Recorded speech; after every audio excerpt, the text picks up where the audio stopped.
ఇవాళ నా day by healthy way by Aryan. మీరు అంటారు ఏంటి రోజు రోజు తింటూ ఉంటావు బ్రేక్ఫాస్ట్ తింటావు. ఎందుకు ఇవన్నీ చేయడం అంటే ఏదో యూట్యూబ్ షార్ట్ లో అప్లోడ్ చేయడం అని కాదు. మీరు కూడా ఏంటంటే ఇలాంటి రెసిపీ ఐడియాస్ అయినా లేకపోతే డైట్ చేయాలని ఒక మోటివేషన్ అయినా ఉంటుంది. అవును, పొద్దున్న తింటావు, మరి మధ్యాహ్నం చూసేసరికి రీల్ వేరే ఫుడ్ బ్లాగ్ చేస్తూ ఉంటావు. ఎప్పుడో మేము షూట్ చేసినవి కూడా కొన్ని ఉంటాయి. సో మేము కీప్ ఆన్ షెడ్యూలింగ్ అనమాట. ఏదో ఇప్పుడు నేను తింటే ఇదే తిన్నానని ఏం కాదు. I balance it. అర్థమవుతుందా?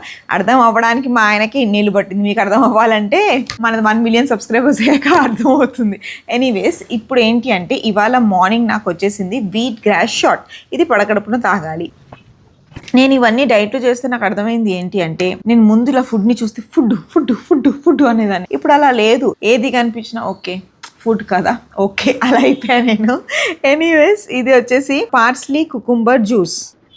బాగుంది, హాయిగా చేదు లేకుండా. 10:30కి తాగాలి. ఇప్పుడు ఎందుకు తాగుతున్నా? 10:30కే తాగుదాం. సో ఇదేంటంటే మనకి రెడ్ పోహా అట. ఇదిగోండి, నేను కూడా ఫస్ట్ టైం చూస్తున్నాను. Sprouts red rice poha. మాకు ఇలా ప్రతిదీ రాసి పంపిస్తారనమాట. అంటే మన అటుకులు ఉప్మా.